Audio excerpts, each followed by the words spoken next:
After my house was robbed and thieves took everything I had collected for decades, my daughter-in-law suddenly started flaunting a magnificent mansion and a shiny new Tesla. She smirked at me, convinced I was just a broken old man who would never figure it out. But I knew. This wasn't luck. I smiled back and quietly began executing my plan. Exactly 3 days later, she was pounding on my door, screaming hysterically, "I hate you! Stop this right now!" Before continuing, subscribe to our new channel, where we tell stories about men who take revenge on their insolent children, sons-in-law, and daughters-in-law. My name is Vernon Curtis. I'm 67 years old, and I live in the Buckhead district of Atlanta, Georgia. Spent 38 years as an insurance inspector before retirement, specializing in fraud investigation. That job taught me one simple truth. People will lie about anything if there's money involved. I just never thought my own family would prove that point. My son Curtis, yes, we share a name, his mother's idea, moved back in with me 3 years ago with his wife Amanda. He's 38 now, works as a sales manager at a car dealership. Or worked, I should say. Amanda is 35, blonde, beautiful in that cold porcelain doll way. She hasn't worked since they got married 5 years ago. Said she was focusing on building their future. I paid the bills, cooked dinners, kept the house running. They contributed exactly nothing. Curtis wasn't always like this. When he was young, he'd wait by the window for me to come home from work. We'd throw a football in the yard until dark. But Amanda changed him, slowly, methodically, like rust eating through metal. I watched my son turn into someone I didn't recognize, entitled, dismissive, always looking for the easy way out. The house on Peachtree Road has been my home for 23 years. 2 stories, classic Georgian architecture, worth about $580,000 according to the latest appraisal. But its real value was in what I kept inside, my collection of antique pocket watches. 73 timepieces, some dating back to the 1800s. I'd spent decades finding them, restoring them, learning their histories. Each one was a small piece of frozen time. Amanda would walk past my workshop without a glance. Curtis stopped asking about the collection years ago. That should have told me something. It was a Tuesday morning when I came home from my weekly coffee with old colleagues. The front door was ajar, not broken, just open. My stomach dropped. The alarm system was disarmed, properly with the code. Someone had turned it off from the inside. I stepped through the door and knew immediately. The house felt wrong, violated. My workshop was destroyed. Every drawer pulled open, every cabinet ransacked. The glass display cases, shattered. 73 pocket watches, gone. All of them. The empty cases lay scattered across the floor like broken promises. They'd also taken my late mother's jewelry from the bedroom safe. Knew exactly where it was, exactly how to open it. The combination was written down in exactly one place, a notebook I kept in my desk drawer. Someone had found it, used it, and left. Cash from my emergency fund. $12,000 gone. Total loss? Roughly $85,000. I called the police first, then my insurance company, Southern States Insurance, where I still knew half the adjusters. My hands shook as I dialed, not from fear, from rage. The responding officer was young, maybe 25. Officer Davis. He walked through the scene with me, taking notes. Any signs of forced entry, Mr. Curtis? None. They knew the alarm code. Who has access to that code? Just me. And my son and his wife. They live here. Davis's pen paused on his notepad. Where are they now? Work, I assume. We'll need to speak with them. Rule them out. Standard procedure.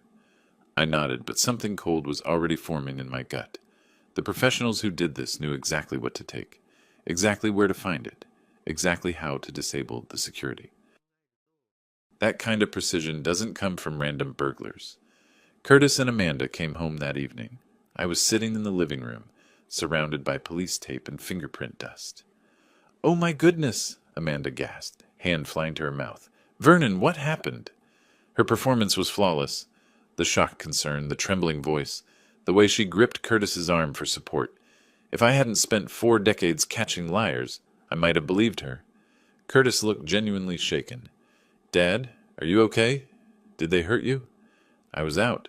They took the watches, all of them, your grandmother's jewelry, the cash. Amanda sat down heavily. That's terrible. Those watches were priceless. Not priceless.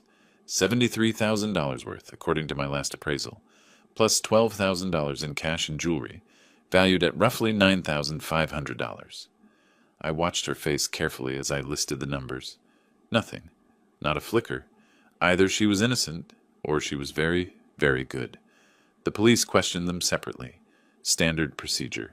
Curtis was nervous but cooperative. Amanda was calm, helpful, appropriately distressed. They both claimed they'd been at work all day.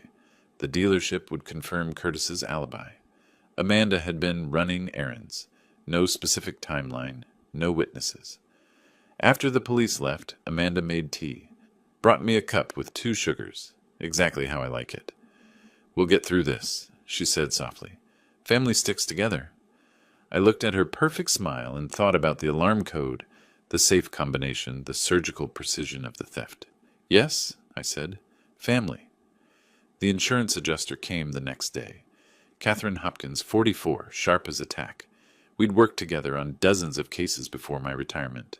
Vernon, she said, reviewing her notes, this is a significant claim. We'll need complete documentation of the collection. I have photographs, receipts, appraisal certificates. Everything's documented. Good. That'll speed things up. She looked around the workshop. The thieves knew what they were doing. Professionals. Or someone with inside knowledge. She met my eyes. No forced entry. Alarm disabled properly. Safe opened with the combination. I'm aware of the implications, Catherine. She nodded slowly. The investigation will take a few weeks. We'll process the claim as quickly as possible, but given the circumstances... I understand. Do your job. I'd do the same. After she left, I sat in my workshop among the broken glass and empty cases. 38 years investigating insurance fraud had taught me to recognize patterns. This wasn't random. This was planned, calculated, personal. I just didn't want to believe my own son could do this to me. Not yet. The week after the burglary, I couldn't sleep. Every night, I'd lie awake thinking about those empty display cases, about the alarm code only 3 people knew, about Amanda's perfect performance for the police. I kept replaying a memory from 6 months ago. Curtis and Amanda in the kitchen talking in low voices. I'd come in for water, and they'd stopped mid-sentence. Amanda had smiled brightly. Just discussing our anniversary trip, she'd said, but Curtis's face had been guilty, caught. I dismissed it then. Now it gnawed at me. The following week, I drove to the hardware store for new locks. The route took me past the Tesla dealership on Peachtree. That's when I saw her, Amanda, standing next to a gleaming black Tesla Model X, laughing with a salesman. She was signing papers. I pulled into the lot and parked where she couldn't see me. Watched her hand over documents. Watched the salesman shake her hand. Watched her run her fingers along the car's hood, like she was caressing a lover. A Tesla Model X. Base price around $94,000. My son made $52,000 a year. Amanda didn't work. They had no savings. I knew because Curtis had asked me for a loan just 2 months ago to cover credit card debt. I sat in my truck until she drove away in that shining new car, and something inside me went very still and very cold. That evening I drove through Buckhead trying to clear my head, took a wrong turn and ended up on West Paces Ferry Road, one of the most expensive streets in Atlanta. And there it was, a sold sign in front of a magnificent 3-story mansion with a circular driveway and white columns. The sign was recent, still crisp. Curtis's car was in the driveway. I drove past slowly, my mind racing. A house like that on West Paces Ferry would be at least $1,200,000. Probably more. They'd robbed me barely a week ago, and now they had a Tesla and a mansion. I went home and did what I do best. I investigated. Property records are public in Georgia. Took me 20 minutes to confirm it. The house at 1523 West Paces Ferry Road had sold for exactly $1,200,000. Buyers, Curtis and Amanda Curtis. Down payment, $240,000. Closing date, 3 days ago. $250,000 in cash. I remembered another flashback then. Curtis at 15, crying in my workshop after his mother's funeral. I miss her, Dad. I'd held him, promised him we'd be okay. We're family, I told him. Family takes care of each other. When had that stopped being true? I heard their car pull up around 8. They were laughing. Actually laughing. I met them at the door. "Vernon!" Amanda's smile was radiant. "We have wonderful news." "Do you?" "Curtis got a huge promotion and a bonus. We bought a house." Curtis stood behind her, not meeting my eyes. "Yeah, Dad. Things are really looking up." "A house on West Paces Ferry Road," I said quietly. "And a new Tesla. Quite a promotion." Amanda's smile didn't waver. "Curtis is very talented. His dealership is finally recognizing that." $240,000 down payment. Must have been some bonus. Plus Curtis's commission from the last quarter. We've been saving. The lie was so smooth, so confident. She actually believed I'd swallow it. What dealership pays a $52,000 a year sales manager enough to afford a $1,200,000 house and a $94,000 car in the same week? Curtis finally looked at me. "Dad, it's complicated. Business finances, you wouldn't—" "I spent 38 years investigating fraud, son. Try me." Amanda's expression shifted, still smiling, but colder now. "It's our money, Vernon, our business. Curtis works very hard." "I'm sure he does." I kept my voice level. "Congratulations on your windfall. Quite the coincidence. 1 week after someone robbed this house." "Are you accusing us of something?" Her voice turned to ice. "I'm observing timing. The insurance adjusters will do the same." Curtis stepped forward. "Dad, we had nothing to do with the robbery. We were cleared by the police." "Alibis are easy to arrange when you hire the right people." Amanda's mask finally cracked. "This is ridiculous. We don't have to stand here and be insulted." "No," I agreed. "You have a mansion to move into. Don't let me keep you." They left. The house felt emptier than it had, even with all my treasures gone. I sat in my workshop that night, surrounded by empty cases, and made a decision. If they wanted to play games with insurance fraud, they'd pick the wrong mark. I knew every trick, every loophole, every way to trace money and prove conspiracy. I'd spent a career putting criminals behind bars. The fact that this particular criminal was my son didn't change the fundamentals. I pulled out my phone and scrolled through my contacts. Stopped at a name I hadn't called in 5 years. Gerald Mitchell, private investigator, former police detective, specialized in financial crimes. My finger hovered over the call button. In my mind, I saw Curtis at 8 years old, showing me a drawing he'd made. "Look, Dad, it's us." 2 stick figures throwing a football. Then I saw Amanda's cold smile, saw the Tesla, saw the mansion bought with my stolen property. I pressed dial. "Gerald, it's Vernon Curtis. I need your help with something. How much do you charge for a full surveillance package?" "Vernon, long time. Depends on the scope. What are we talking about?" "Insurance fraud, conspiracy, probably involving organized crime connections. The targets are family." A pause. "Family?" "My son and his wife. I think they staged the robbery of my house to collect insurance money. They just bought a $1,200,000 house and a Tesla with cash I think they're planning to get from my claim." "That's serious? I'll need to verify everything, build an airtight case." "I know. I'm not interested in revenge. I'm interested in justice. My rate is $175 an hour plus expenses. A case like this? Figure $3,500 minimum to start." "Do it." After I hung up, I sat in the darkness of my workshop. The empty display cases caught the moonlight. Curtis and Amanda thought they'd won. Thought the old man was too broken, too trusting to see the truth. They were about to learn what 38 years of investigating criminals had taught me. I smiled in the dark. The game was just beginning. 3 days later, I met Gerald Mitchell at a coffee shop on Peachtree Road, Café Intermezzo, neutral ground where neither Curtis nor Amanda would stumble across us. Gerald was early 50s, graying hair, the kind of face that blends into any crowd, perfect for his line of work. "Vernon," he shook my hand and slid a folder across the table. "I've started preliminary surveillance. Your son and daughter-in-law are interesting subjects." I opened the folder.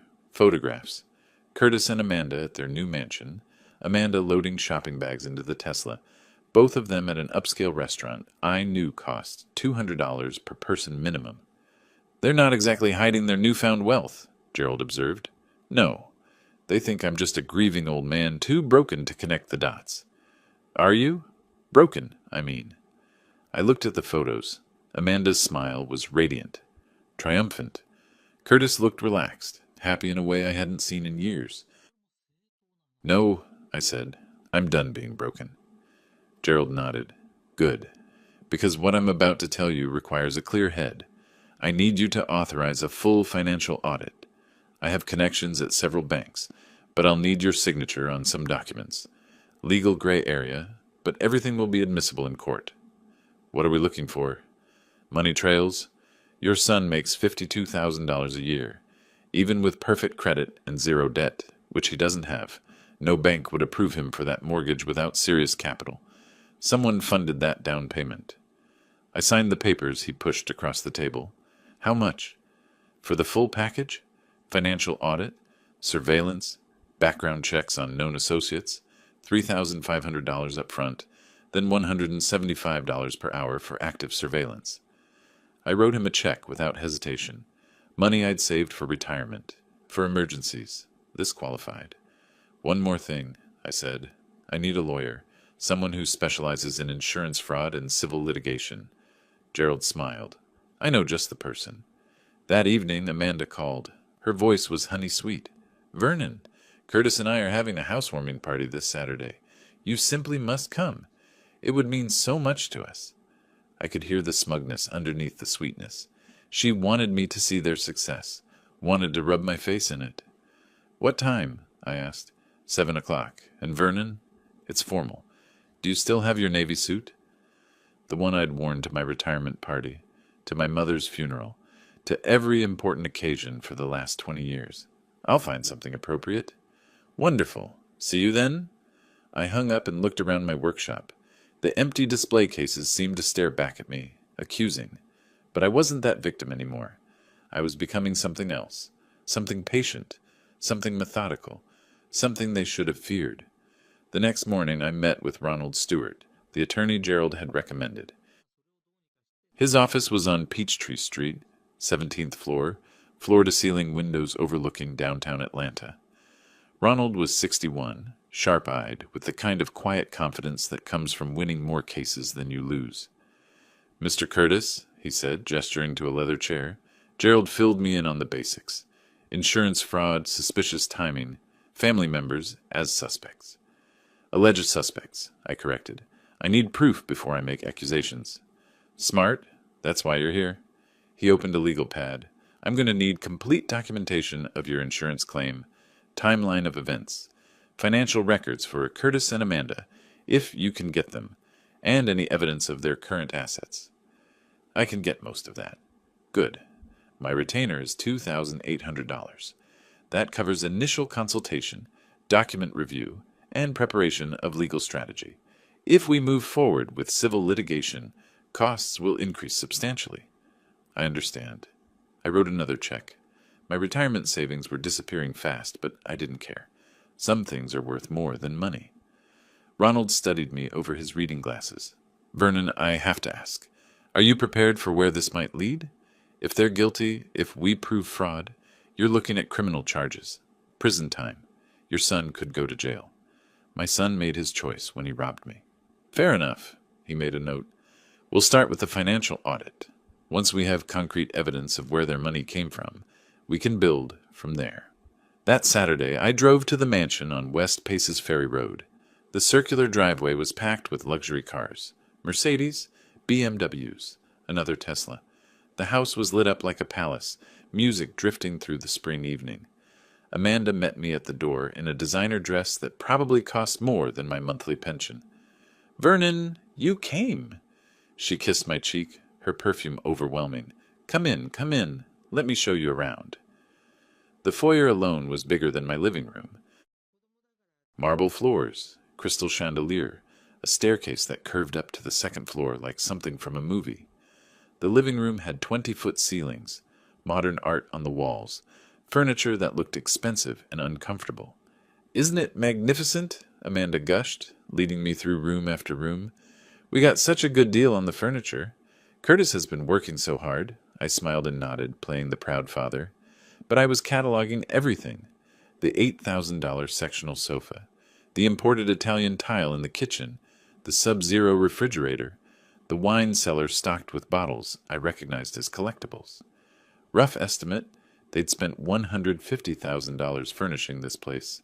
Minimum. Curtis found me in the study, looking at his new mahogany desk. "Hey, Dad, what do you think?" "It's impressive, son. Must have cost a fortune." He laughed, nervous. Amanda has good taste, sometimes too good. "Where'd you say this promotion money came from?" "Regional Sales Performance Bonus. Top producer in the Southeast District." The lie came so easily now, not even a flicker of guilt. "That's quite an achievement. Your dealership must value you highly." "They do. Finally." He looked around the study, avoiding my eyes. "I know it's fast, moving out and everything, but Amanda and I, we needed our own space, to build our future." "I understand completely." I spent 2 hours at that party, smiling, congratulating them, playing the part of the foolish old man who believed their lies. All the while I was watching, observing, taking mental notes, the way Amanda bragged about their good fortune to the other guests, how Curtis drank too much and got loud about his business success, the expensive catering, the premium liquor, the casual displays of wealth that didn't match a car salesman's salary. They were performing, badly, and everyone was watching. When I left, Amanda hugged me. "Thank you for coming, Vernon. It means everything to have your support." "Family," I said. "We stick together, right?" "Always." I drove home through the quiet Atlanta streets, past the mansions and the luxury cars, back to my modest house on Peachtree Road, back to my empty workshop and broken display cases. But I wasn't empty anymore. I was full of purpose, full of plans. They'd invited me into their palace of lies, showed me everything they'd bought with my stolen property. Big mistake. In my workshop, I started a new file, labeled it simply Evidence. Inside went photos from the party, notes on their spending, observations about their behavior. Gerald had taught me to document everything. Ronald had taught me that cases are built on details. They'd taught me well. 2 weeks passed. I fell into a routine that would have looked mundane to anyone watching. Morning coffee, afternoon walks, evenings in my workshop pretending to organize what little remained. But beneath that routine, I was hunting. Gerald called every few days with updates. Curtis had been seen meeting with his dealership manager 3 times in 1 week, unusual for someone supposedly excelling at work. Amanda spent her days shopping, lunching with friends at expensive restaurants, posting photos of her new life on social media. "She's documenting everything herself," Gerald said with amusement, "making our job easier." "Arrogance," I replied. "They think they've won." "Let them think that. Confident criminals make mistakes." I started noticing other things too, small details I'd overlooked before. The way Amanda would sometimes slip documents into her purse when she thought I wasn't looking, back when they still lived with me. How Curtis would take phone calls in the garage, speaking in low, urgent tones. The bank statements I'd seen once briefly, showing multiple transfers to an account I didn't recognize. I dismissed it all as normal married couple finances. Private business. Now I saw it for what it was. Conspiracy. One afternoon, while Curtis and Amanda were out, I walked through my house, their old living space. Amanda had been careless during their move. In the trash, I found a receipt from the tavern at Phipps, a bar in Buckhead, dated 2 months before the robbery. Nothing suspicious on its own except the total, $187 for 3 people. 3 people. Curtis, Amanda, and who? I photographed it and sent it to Gerald. His response came an hour later. "Interesting. I'll check it out." The following week, Ronald called me to his office. "We've completed the preliminary financial audit," he said, spreading documents across his desk. "And Vernon, it's worse than we thought." "How bad?" "The down payment on the house, $240,000, came from a newly opened offshore account in the Bahamas, opened 3 months ago in Amanda's name only." My stomach clenched. 3 months before the robbery. Exactly. The account currently holds $847,000. I did the math instantly. My stolen property, $85,000. The insurance payout Southern states would eventually pay for my antique watch collection, $762,000. Those specific figures weren't public knowledge yet. The insurance company was still processing my claim. "That's the exact amount of my claim," I said slowly. To the dollar. Yes. Ronald leaned back in his chair. They opened that account expecting to receive $847,000. They knew exactly what the insurance would pay before the robbery even happened. But how? The appraisals were confidential. You said your son lived with you, had access to your files, your documents. I closed my eyes. Of course. My meticulous record keeping, all the appraisals and certificates I'd kept for insurance purposes, all filed neatly in my office. Curtis had simply copied them, handed them to whoever he'd hired to steal from me. There's more, Ronald continued. The mortgage on their house, $960,000 at 6.8% interest. Their monthly payment is $6,200. Curtis's salary, after taxes, is roughly $3,400 per month. Even with zero other expenses, they can't afford it. They're banking on the insurance money. Exactly. They need that $762,000 to survive. Without it, they'll default on the mortgage within 6 months. I sat back, processing. They hadn't just robbed me. They'd bet their entire future on it. What do you recommend? Ronald smiled. It wasn't a nice smile. We have enough for a civil suit right now. We file claiming fraud, demanding return of funds, seeking damages. But if we wait a few more weeks, let Gerald dig deeper, we might find enough for criminal charges. How long? Give it until mid-April. If Gerald finds what I think he'll find, evidence of who they hired to commit the burglary, proof of conspiracy, we can hand this to the FBI. Insurance fraud over $100,000 is a federal crime. The FBI, I let that sink in. My son would go to prison. Your son robbed you. He conspired to commit insurance fraud. He gambled with your property and your trust. Ronald's voice was firm. The question isn't whether he deserves consequences. It's whether you're willing to deliver them. I thought about Curtis at 8, showing me his drawings. At 15, crying over his mother. At 25, promising to make me proud. Then I thought about the empty display cases, the violated safe, Amanda's triumphant smile. I'm willing, I said. That night, Gerald called with an update I hadn't expected. I found your third person, the one at the tavern at Phipps. Who? Mark Walker, known associate of organized crime, specializes in high-end burglaries. Been arrested 4 times, convicted once, currently on parole. My blood ran cold. They hired a professional criminal. More than that. I pulled surveillance footage from the bar's parking lot, took some creative persuasion, but I got it. There's your son, clear as day, handing Mark Walker an envelope. They talked for 40 minutes, 2 months before your house was robbed. Can you prove what was in the envelope? Not yet. But I'm working on it. Mark Walker has a pattern. He always gets paid half up front, half after the job. If your son paid him, there'll be a record somewhere. Find it. I will. But Vernon, there's something else you should know. Walker's parole officer is a friend of mine. I made some calls. Walker's been flashing money lately. New car, paid off debts, living beyond his means. So he's spending his cut. Exactly. And if we can prove Curtis paid him, if we can connect Walker to the robbery, your son and daughter-in-law aren't just looking at fraud charges.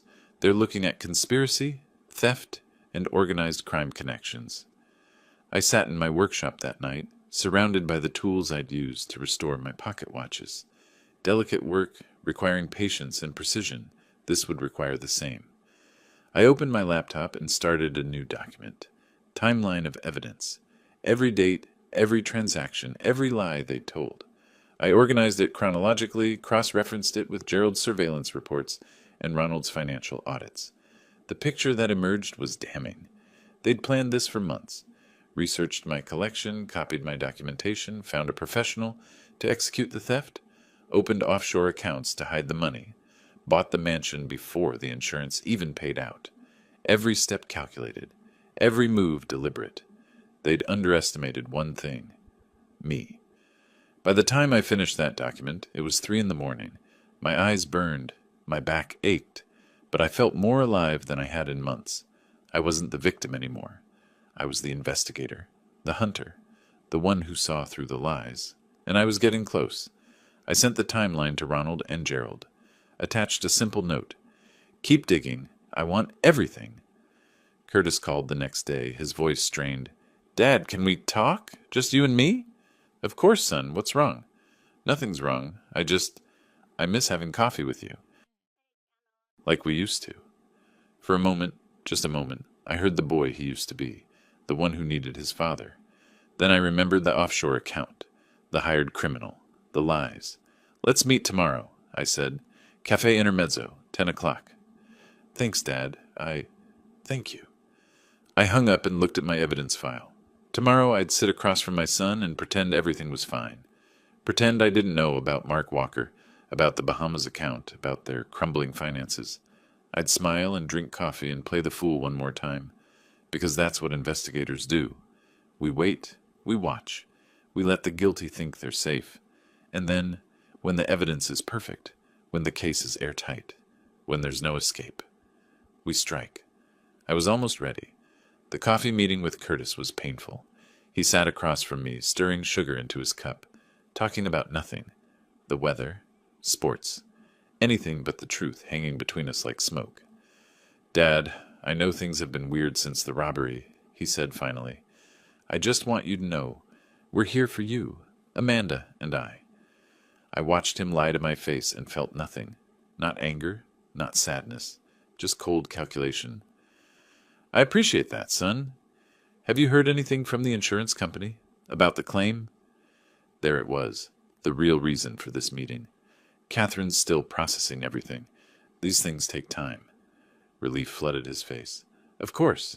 Yeah. Just, if you need help with anything, let us know." "I will."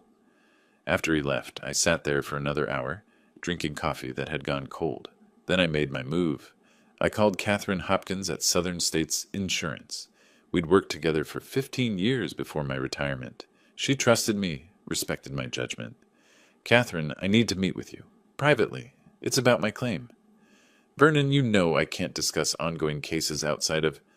I have evidence of insurance fraud related to my case." "Evidence you'll want to see." Silence. Then, "Come to my office. 1 hour." I arrived with a briefcase full of documents. Gerald's surveillance reports, the offshore account information, the connection to Mark Walker, the timeline showing they'd planned this months in advance. Catherine spread everything across her desk, her expression darkening with each page. "Vernon, this is your son. I know. If this is true, if they orchestrated this robbery to collect insurance money, we're talking about federal charges. The FBI will get involved." "I know that too." She looked at me, really looked at me. "Are you sure you want to do this?" I thought about my empty workshop, the violated safe, Amanda's triumphant smile at the housewarming party. "They stole from me. They planned to steal from you." "Yes, I'm sure." Catherine gathered the documents. "I'll need to report this to our fraud investigation unit. They'll contact the authorities. Once I do this, Vernon, there's no going back." "Good." She made the call while I sat there, watching her speak to her supervisor, watching the machinery of justice begin to turn. It felt right. Final. When she hung up, she said, "We're freezing any payment on your claim pending investigation, and we'll be filing a report with the district attorney's office." "Thank you." "Vernon, I'm sorry. I know this can't be easy. It's not, but it's necessary." I left her office and drove straight to Ronald's. He was waiting with documents of his own.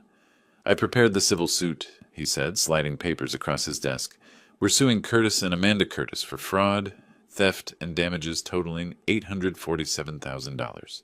The stolen property plus the insurance claim they attempted to collect fraudulently." The numbers were real now, official, legally binding. "We file this, they'll know immediately," Ronald continued. "They'll get served with a summons within 72 hours. "File it." "Vernon, file it, Ronald." He nodded and picked up the phone. Made the call to the courthouse. I listened to him speak in legal terms, establishing case numbers, scheduling preliminary hearings. When he finished, he said, "It's done. The summons will be delivered by the end of the week." I felt something shift inside me.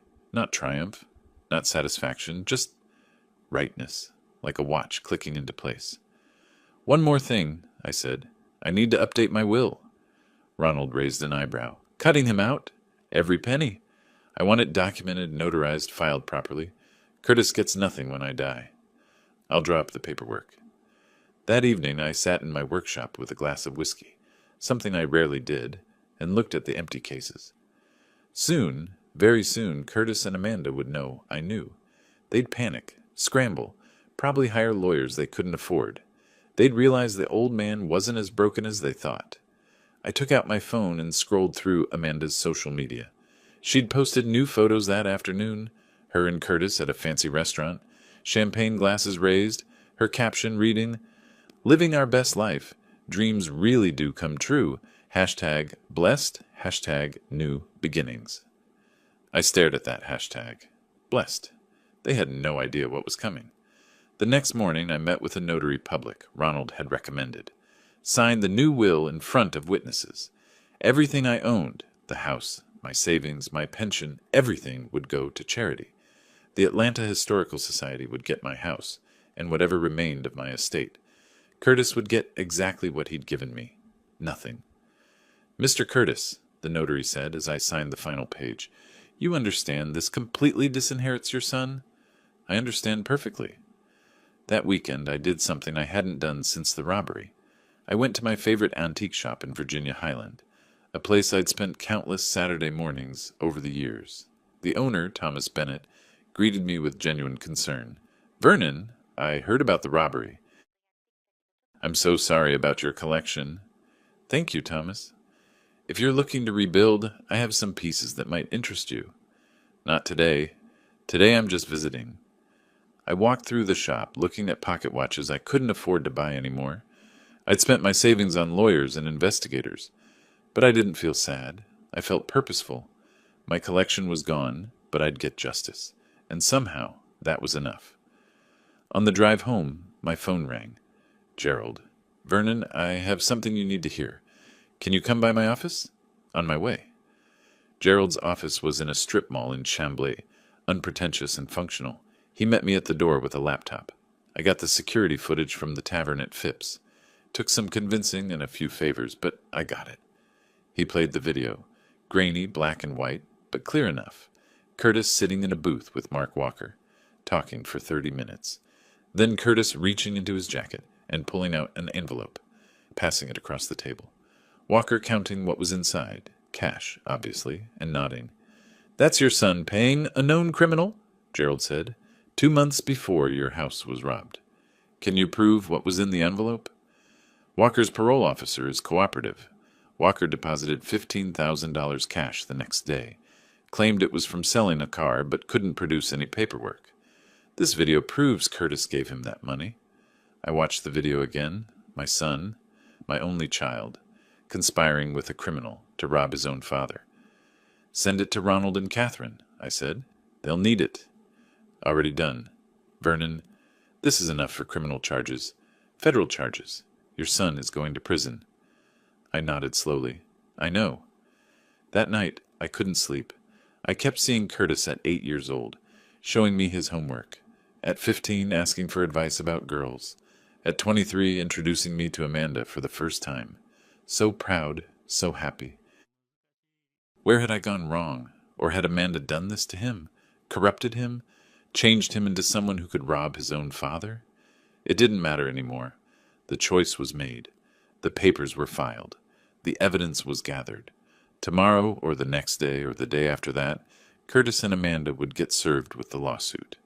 The insurance company would notify them of the fraud investigation, and then the real show would begin. I fell asleep finally, around 4 in the morning, and dreamed of empty display cases filling up with watches. But when I looked closer, the watches were all broken, their hands frozen at different times. The dream woke me at dawn. I lay in bed, staring at the ceiling, and wondered if justice would feel like I thought it would.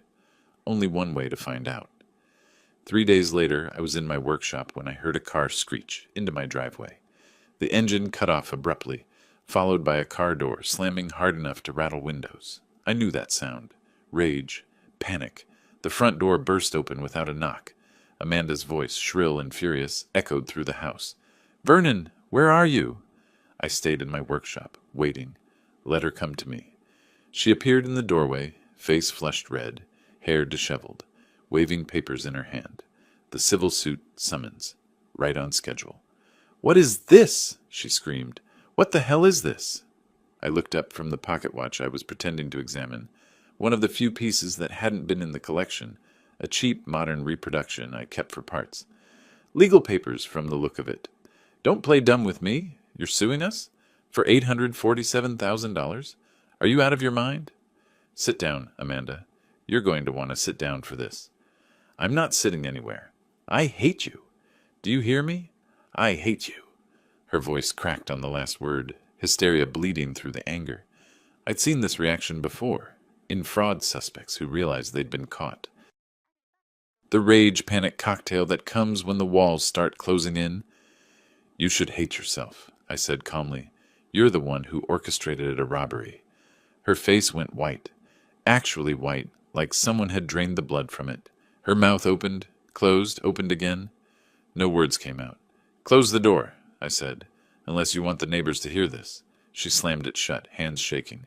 "You don't know what you're talking about." "I know about Mark Walker. I know about the Bahamas account with $847,000 in it. I know Curtis met with Walker 2 months before the robbery and paid him $15,000 cash. I know you planned this, Amanda. All of it."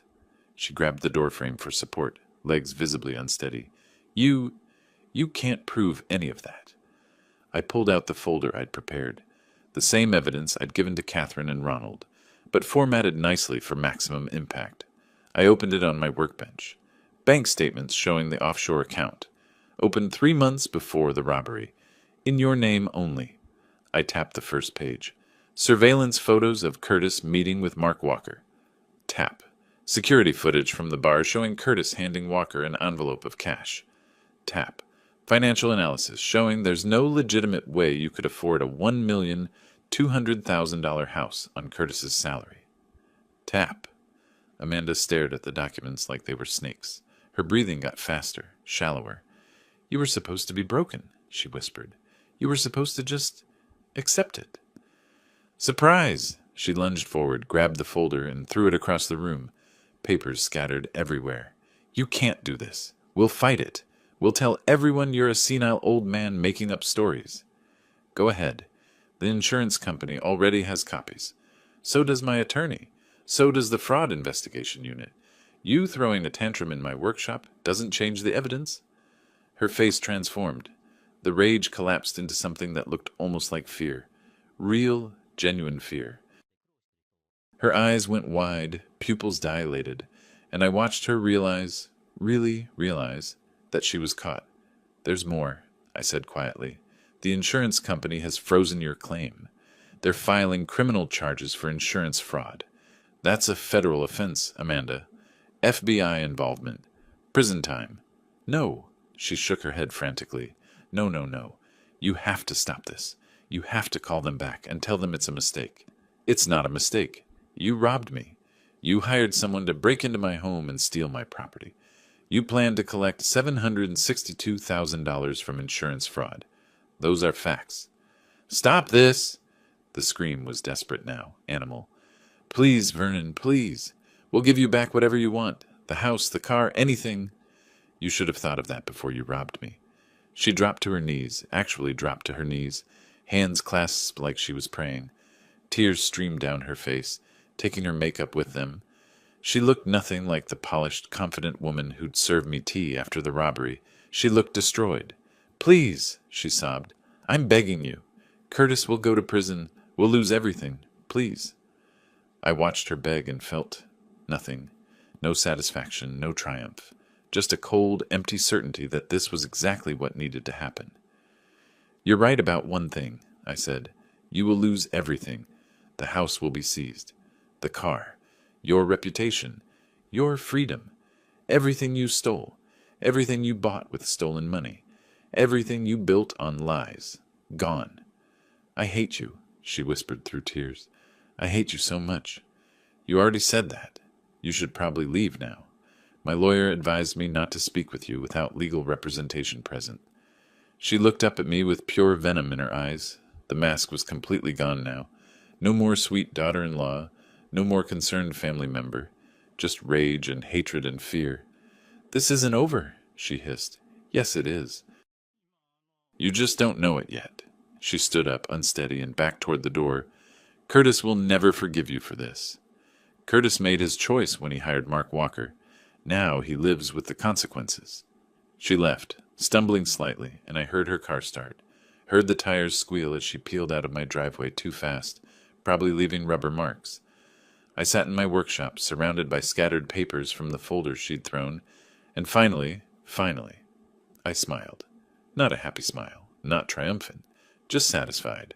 The first strike had landed, and judging by Amanda's reaction, it had hit exactly where I'd aimed. My phone rang. Ronald. Vernon, I just got a call from Southern States Insurance. The fraud investigation unit contacted the FBI. They're opening a formal case. Good. There's more. Curtis and Amanda just hired Philip Graham, criminal defense attorney, very expensive. They paid him a $25,000 retainer. Money they don't have. Exactly. They're in full panic mode. This is going to get ugly. I looked at my empty display cases, remembered Amanda's face when she realized she was caught. Thought about Curtis somewhere right now, learning the same truth. It's already ugly, I said. Now it's just getting even. A week after Amanda's meltdown in my workshop, Curtis called. Not Amanda this time. Him. Dad, can we meet? Please. I need to talk to you. His voice sounded broken, small, like the boy who used to call me when he had nightmares. Where? Anywhere you want. Coffee shop, your house. I don't care. Please. We met at my house the next afternoon. I opened the door to find my son looking like he'd aged 10 years in a week. Dark circles under his eyes, wrinkled clothes, stubble on his face. He'd lost weight. Dad, he said, and his voice cracked. I let him in, but didn't offer coffee. Didn't pretend this was a social visit. We sat in the living room. Curtis kept twisting his hands together, not looking at me. I'm sorry, he finally said. I'm so sorry. I never wanted... I didn't think... You didn't think I'd find out? I didn't think you'd... He swallowed hard. Please, Dad. Please drop the lawsuit. We'll make it right. We'll sell the house, the car, give you everything. Just please stop this. I watched him beg and remembered Amanda doing the same thing a week ago. Same desperation. Same realization that their perfect plan had collapsed. No. Dad, please. You hired a professional criminal to rob me. You opened offshore accounts to hide stolen money. You planned this for months, and you thought I was too stupid, too old, too broken to see it. Curtis's face crumpled. Tears started running down his cheeks. I know. It was wrong. Amanda said, she said it would be easy, that you'd never know, that the insurance would pay and you'd get the money back eventually anyway. So this was Amanda's idea? He nodded, wiping his eyes like a child. She wanted the mansion, the lifestyle. She said we deserved it, that you were sitting on all this money in the house and the collection, and you weren't even using it. She found Mark Walker, set everything up. I went along with it. You went along with robbing your father. I'm weak. The words came out in a sob. I know I'm weak. I've always been weak. But, Dad, please. Amanda's talking about leaving me. The dealership fired me. We're drowning in debt. The FBI called yesterday. We're going to lose everything. You already lost everything. The moment you decided to steal from me. He fell to his knees. Actually fell to his knees, right there in my living room. I'm begging you. I'll do anything. Community service, pay you back, anything. Just drop the charges, please. I'm your son. I looked at him kneeling on my floor and thought about all the times I'd saved him, paid his debts, covered his mistakes, let him live in my house rent-free while he got on his feet. This was different. You stopped being my son when you hired Mark Walker? Don't say that. Please don't say that. I changed my will, Curtis. Everything goes to charity when I die. You get nothing. His face went white. What? You wanted my money so badly you were willing to steal it. Now you'll never have it. Not $1. Dad, no. Get out of my house. Please, get out. He stood up slowly, unsteady, like a man who'd been punched in the gut. Looked at me with devastated eyes. I love you, Dad. If you loved me, you wouldn't have robbed me. He left. I heard his car start, heard him drive away, and sat in the silence of my living room for a long time. That same afternoon, Ronald called with news. Southern States Insurance just filed formal criminal charges with the district attorney's office: insurance fraud, conspiracy to commit theft, and filing false claims. The DA's taking it seriously. They've assigned it to their white-collar crimes unit. And the FBI? They're all in. Federal insurance fraud, interstate wire fraud because of the Bahamas account, conspiracy. They contacted me for copies of all our evidence. How long before arrests? Could be weeks, could be months. They're building an airtight case. But Vernon, there's something else. The bank that holds Curtis and Amanda's mortgage contacted me. They've received our civil suit filings. They're reviewing Curtis and Amanda's loan application for fraud. Fraud? Curtis claimed he made $180,000 a year on his mortgage application. Claimed Amanda had income from consulting work. All lies. If the bank proves fraud on the application, they can demand immediate full payment. The entire $960,000 balance. Which they don't have. Not even close. They're 3 months behind on payments already. The bank's starting foreclosure proceedings. I smiled grimly. The house Amanda had wanted so desperately, the symbol of her success, was being ripped away piece by piece. Good. 2 days later, Gerald called. Vernon, I've got something. Mark Walker's been arrested. The FBI? Yes. They picked him up this morning. He's looking at serious time. Parole violation, conspiracy, theft, receiving stolen property. But here's the interesting part. His lawyer's already talking about a deal. What kind of deal? Testimony against Curtis and Amanda in exchange for reduced charges. Walker's looking at 10 years minimum. If he cooperates, they might knock it down to 3. Will he cooperate? Criminal like Walker. The minute his lawyer explains the math, he'll sing like a canary.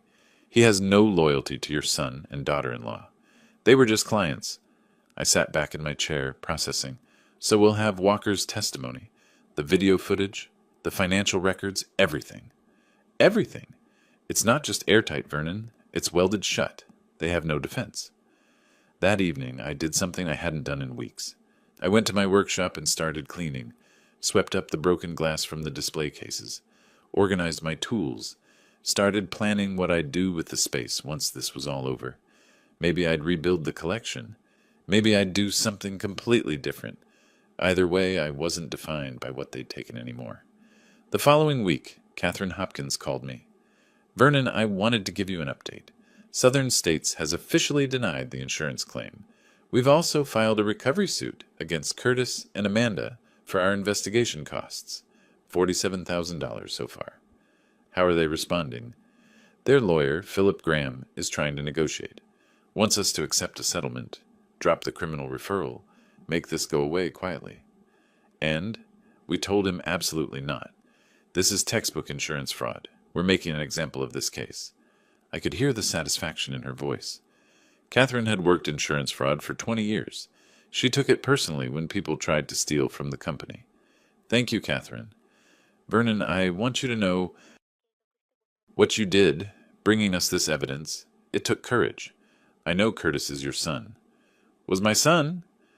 After I hung up, I sat in my workshop and thought about that. Was. Past tense.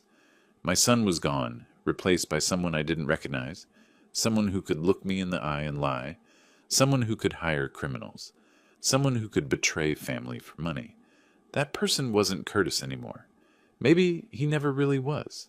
My phone buzzed. A text from Amanda. We need to talk. This is insane. You're destroying our lives over a mistake. Call me. I deleted it without responding. An hour later, another text. You're a vindictive old man.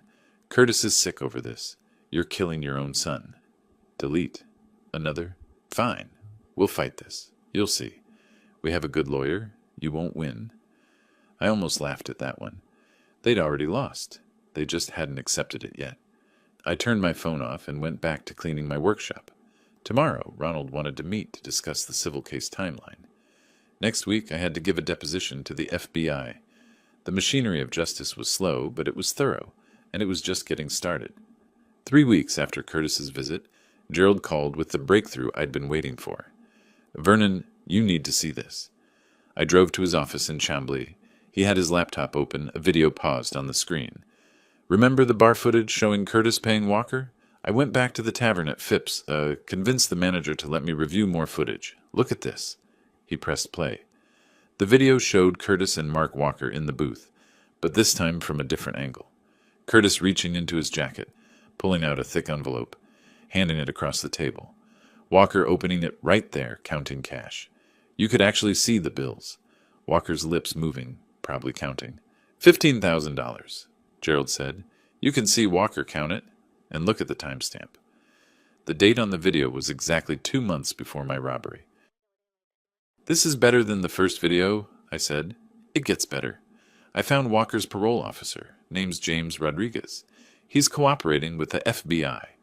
Walker deposited exactly $15,000 in cash the day after this meeting. Claimed it was from selling a motorcycle, but couldn't produce a title or bill of sale. The FBI has all this. They do now. I sent it over this morning. And Vernon, there's more. Walker's attorney reached out to the prosecutor. Walker's ready to testify. Full cooperation. He's giving them everything. How Amanda contacted him, how they planned the robbery, where he sold the stolen items, all of it. I felt something cold and final settle in my chest. This was it. The last piece. When? FBI's moving fast. They want to arrest Curtis and Amanda before they try to flee. Could be any day now. That afternoon, I was in my garden, another hobby I'd neglected during the chaos, when I heard shouting from the street. I looked up to see Amanda's Tesla screech to a stop in front of my house. She got out, stormed up my driveway. Her hair was a mess, mascara smudged. She looked unhinged. "You've won, okay?" she screamed. "You've won. Are you happy now?" I set down my gardening trowel. "I didn't win anything. I just stopped you from stealing from me. The bank is taking the house. They're taking the car. Curtis lost his job. We have nothing. Nothing. You have each other, and Mark Walker's testimony. Don't forget that." Her face went slack. "What?" "Mark Walker. He's cooperating with the FBI, telling them everything, how you contacted him, how you planned the robbery, how much you paid him." She grabbed the fence for support. No, he wouldn't. We paid him. He doesn't talk. That's the deal. The deal was before he got arrested for federal crimes, before he was looking at 10 years in prison. Criminals don't have loyalty, Amanda. They have survival instincts. You're lying. Call the FBI. Ask them yourself. She pulled out her phone with shaking hands. I watched her try to dial, saw her fingers miss the numbers twice before she gave up. "This is all your fault," she said. "We would have been fine. The insurance would have paid. You would have gotten your money back. Everyone would have been happy. Except I would have been robbed, and you would have committed fraud. It's just money, just stupid money. It's my money, my property, my trust, and you stole all of it." She started crying, ugly, desperate sobs. "I can't go to prison. I can't. Do you know what they do to people like me in prison? You should have thought of that before you hired Mark Walker." "I hate you," she said through tears. "I wish you had died instead of Curtis's mother. I wish—" "Get off my property." "No, you're going to listen to me. You're a miserable old man who couldn't accept that your son found happiness. You're jealous and vindictive, and—" I said, "Get off my property. Now, or I call the police." She stared at me, chest heaving, face red and wet with tears. Then she turned and ran back to her car. Peeled out again, tires squealing. I went back to my gardening. That evening, Ronald called. "Vernon, Curtis tried to sell the Tesla today. The dealership called the bank. Turns out there's a lien on it because of the pending civil suit. Plus the car loan. He can't sell it." "How much does he owe on the loan?" $78,000. The car's worth maybe $80,000 now with the mileage they've put on it. After the loan payoff and selling costs, they'd clear maybe $500. So they're trapped. Completely. The house is in foreclosure. The car can't be sold. Curtis has no job. Amanda's trying to get work, but no one's hiring someone with pending federal charges. Their lawyer bills are piling up. Philip Graham isn't cheap. They're drowning. Good. Vernon, I should warn you. People this desperate do unpredictable things. You might want to— I'm fine, Ronald. They're not dangerous. Just stupid. 2 days later, I found out how stupid. Gerald called at 6 in the morning. "Turn on the news, Channel 2. I turned on the TV local news. The headline made me sit down. Buckhead couple arrested in insurance fraud scheme. The video showed FBI agents leading Curtis and Amanda out of their mansion in handcuffs. Amanda was crying, trying to hide her face. Curtis looked straight ahead, expression blank, dead-eyed. The reporter's voice, Curtis, 38, and Amanda Curtis, 35, were arrested this morning on federal charges of insurance fraud, conspiracy, and filing false claims. The FBI alleges the couple orchestrated the robbery of Curtis's father's home to collect insurance money.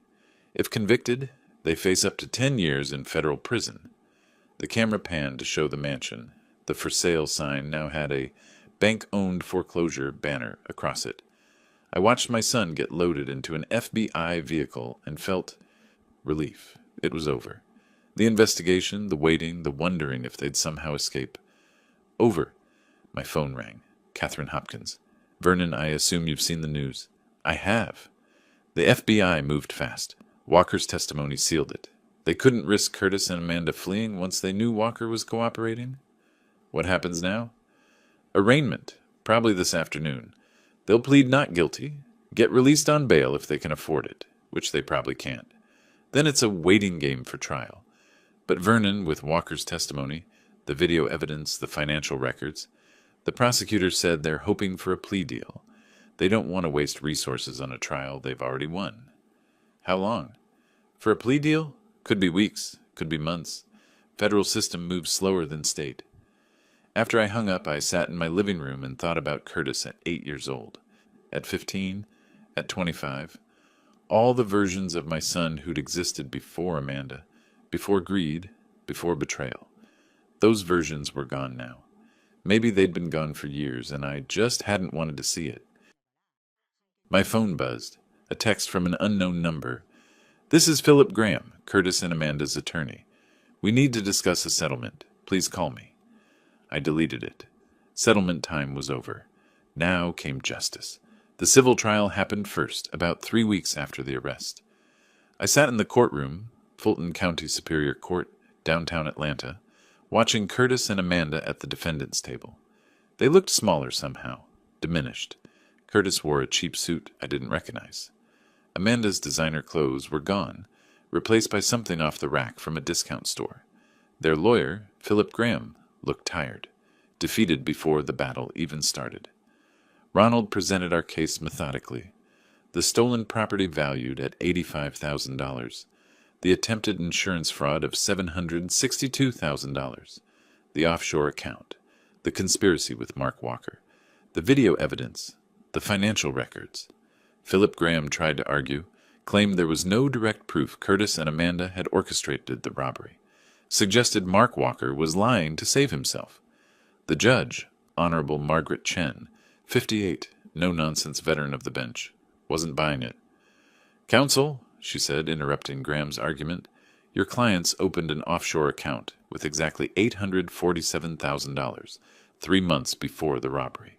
That's the exact total of the stolen property, plus the insurance claim.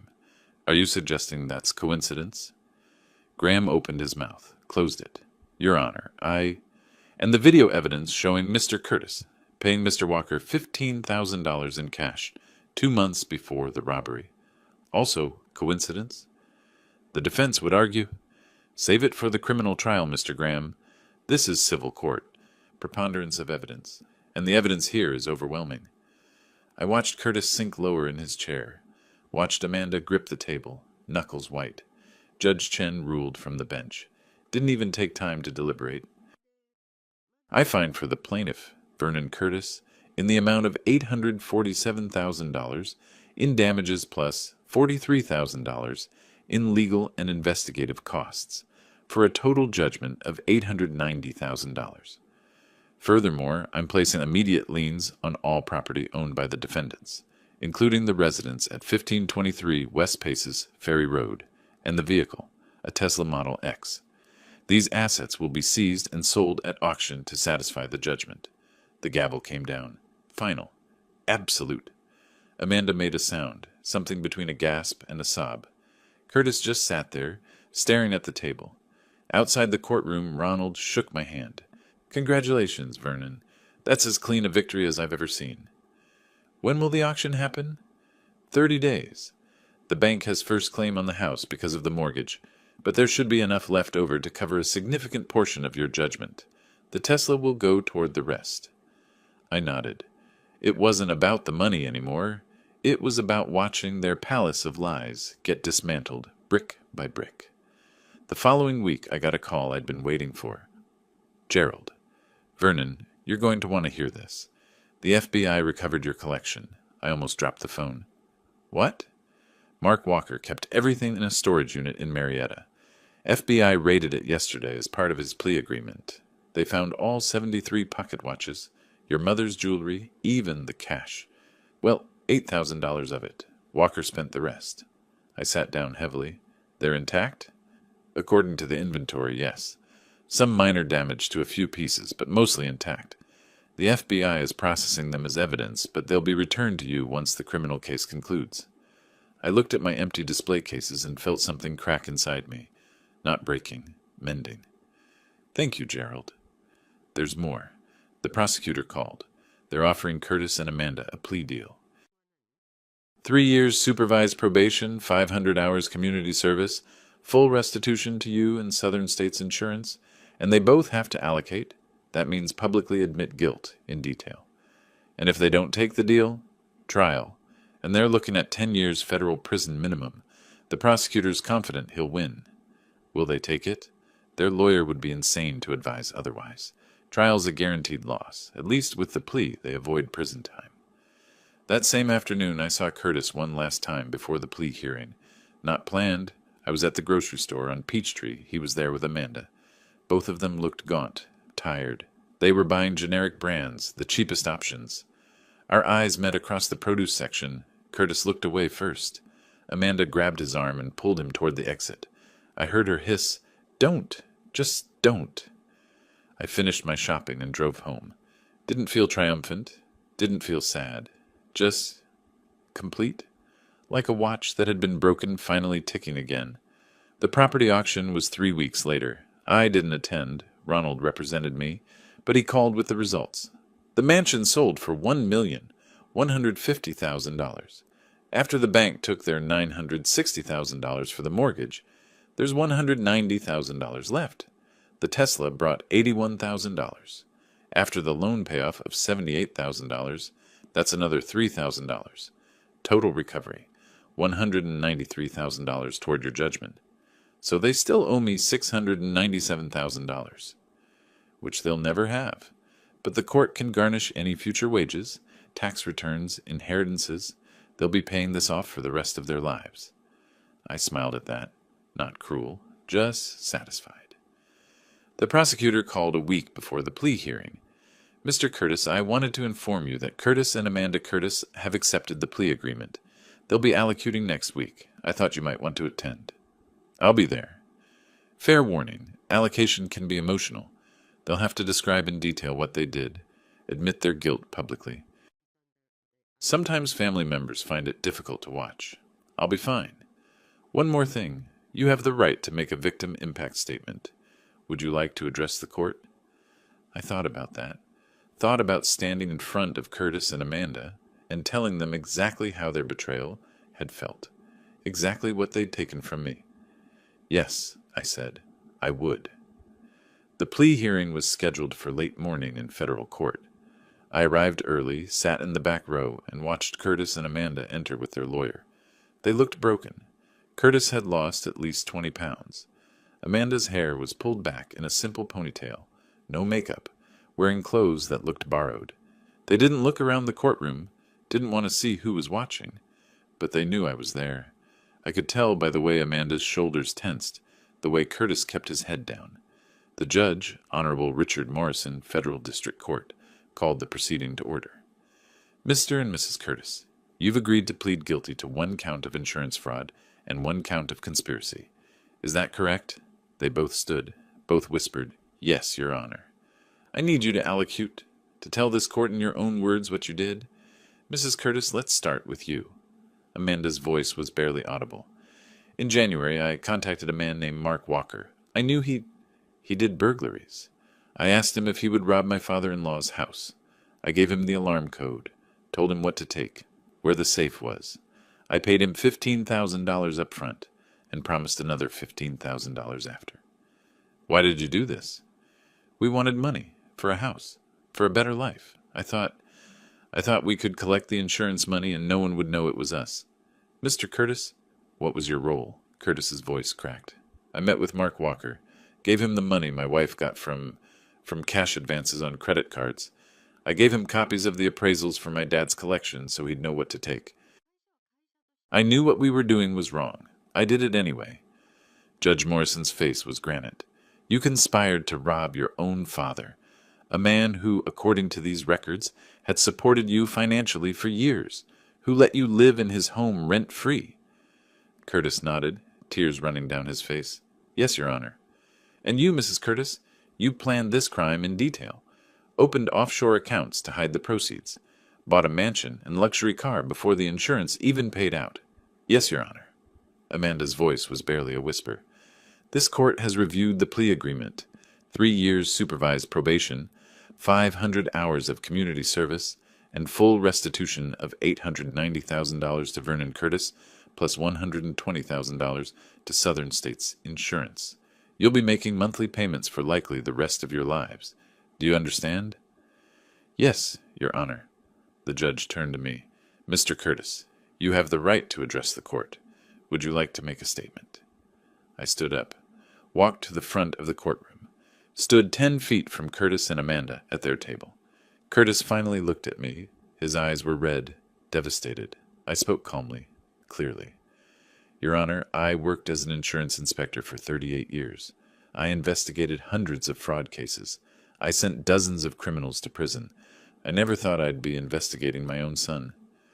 What Curtis and Amanda did wasn't just theft. It was betrayal. They lived in my home, at my table, pretended to care about me while planning to rob me.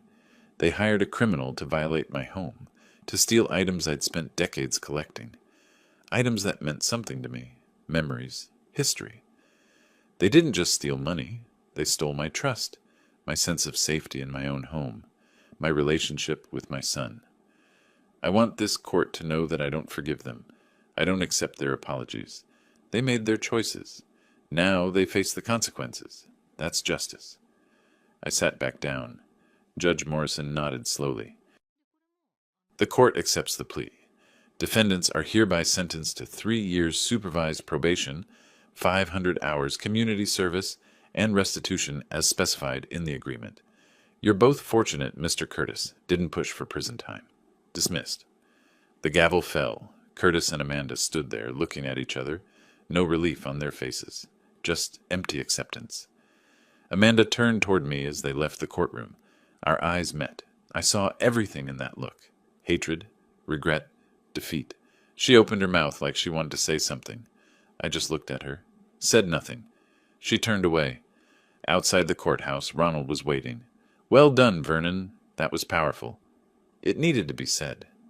There's one more piece of good news. The FBI evidence release was processed this morning. Your pocket watches and your mother's jewelry are being returned to you. You can pick them up tomorrow.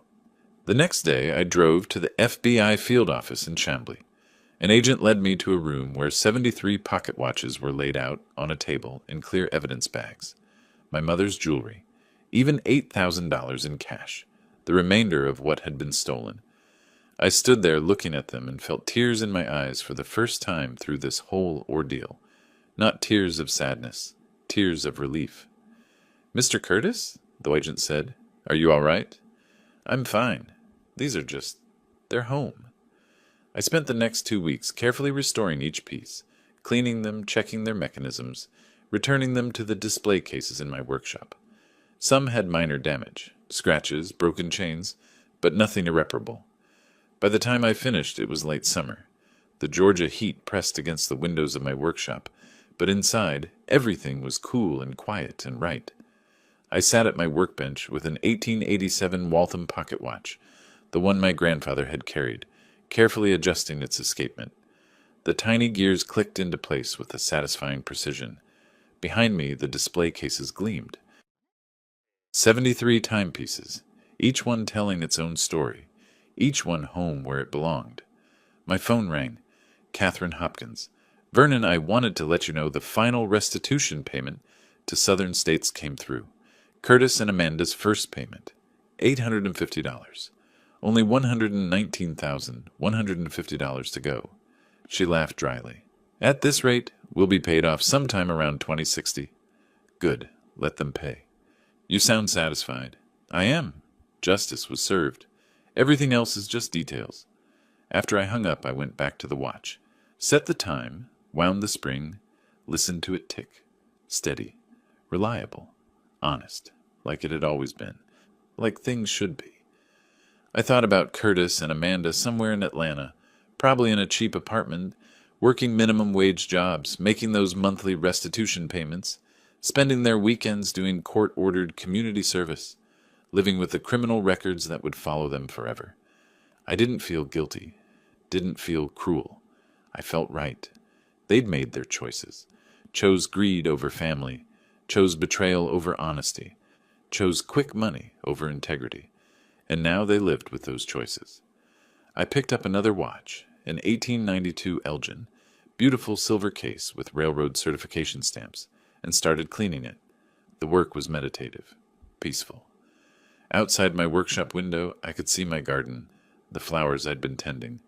Beyond that, the street where I'd lived for 23 years. My home, my sanctuary.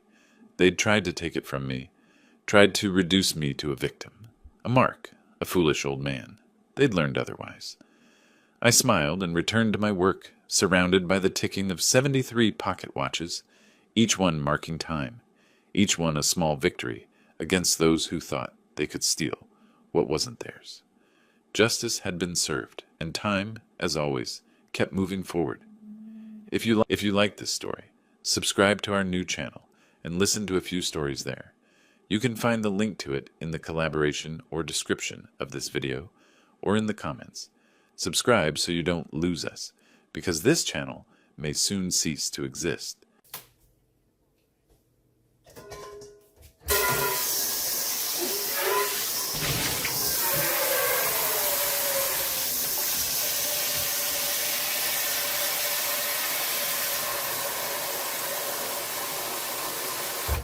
여기에다가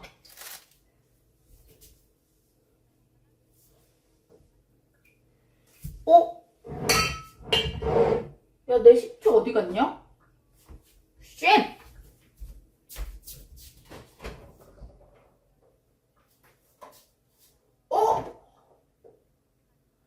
식초가 어딨지?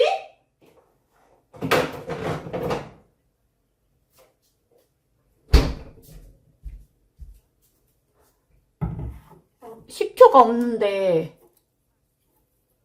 홍초로 해도 돼요? 식초 해도 돼요? 오케이. 아니 어차피 깨끗이 하기만 하면 되잖아. 맞지? 인정이지? 홍초